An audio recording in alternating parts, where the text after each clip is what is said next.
1 million clones nitong si Mamoshi sasalakay nga ba sa Konoha? Paano nga ba ito mangyayari at paano nga ba ito mapipigilan ng ating mga bida? Yan nga ang pag-uusapan natin sa videong ito. So bago nga natin ito simulan, pakipindot nga muna saglit ng like at para sa mga naghahanap nga ng pwedeng panoorin ng anime, ay subukan nyo na nga itong Usine. Hindi nga lang anime yung mapapanood nyo dito guys, meron din ditong TV shows, movies at syempre hindi mawawala ang sports. Sobrang dali lang din itong i-install, pindutin lamang yung link na nakalagay dyan sa pinned comment sa ibaba at once na redirect nga kayo sa ating link tree ay pindutin naman yung Usine na nakalagay dyan sa gitna at mula nga dyan ay madali na lang yan i-install. So with all that said, atin ang simulan. So kumpirmado na nga na nalalapit na nga ang laban ng Mamoshi versus Konoha. So bakit mag-isa lang si Mamoshi? Well, not really, dahil ayon nga dito sa chapter 27 ng Boruto 2 Blue Vortex na atin yang tinalakay sa nakaraang video 3 weeks ago kahit wala tayong full review dahil sobrang busy ko, pasensya na. So ayon nga dito sa chapter 27 mula nga sa sinabi ni Kashin Koji ay mag-undergo nga daw itong si Mamoshi sa kanyang tinatawag niyang division.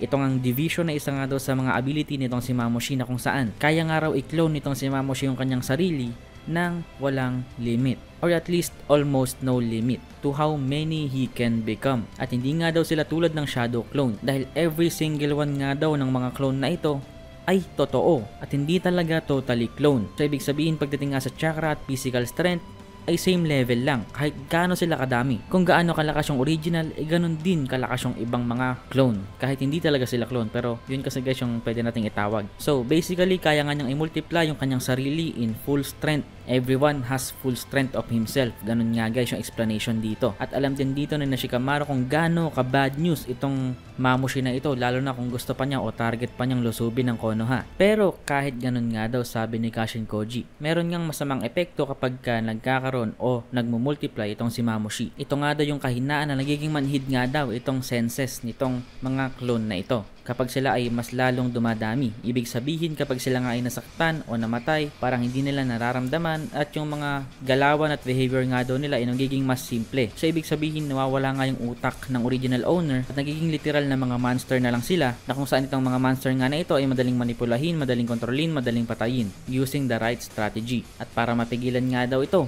ay kailangan nga nilang durugin yung mga mata ng mga Mamoshi para matuluyang mapigilan nga yung kanilang multiplying o division. Ang problema kahit sabihin nga natin na ang mga clone nga na ito ay tanga kapag sila ay nagmultiply, ay mayroon nga silang lakas at strength na comparable nga sa mga Otsutsuki or let's say kayang makipagsabayan sa mga katulad nga ni Boruto at Kawaki. So paano nga ba tatalunin ng mga ninja ng Konoha itong mga sobrang lalakas na mga nilalang na ito? Diyan na nga papasok itong si Inojin na kung saan magkakaroon nga siya o sasailalim nga siya sa training mula nga kay Kashin Koji upang matutunan nga yung kanyang technique na nalaman mula sa hinaharap. At itong technique nga na ito guys na mula nga sa future ay isang mind manipulation technique na mas malakas pa nga sa mind transfer jutsu ng Yamanaka clan. Ito nga ay next level technique na tinuro nga o na-invento nga nitong mismo nitong si Inojin sa future dahil nga sa pagkamatay ni Himawari sa alternate timeline na kung saan nalaman nga ito ni Kashin Koji gamit yung kanyang technique na malaman yung hinaharap at ituturo lang ito ngayon kay Inojin. At ito nga yung makakatulong kay Inojin para matulungan nga yung Konoha at madepensahan yung Konoha mula nga kay Mamoshi at kay Jura. At talaga namang magkakaroon nga ng malaking role dito si Inojin kaya abangan natin yan. So yun lang guys, pasensya na kung ganito ang mga video natin ngayon. Well,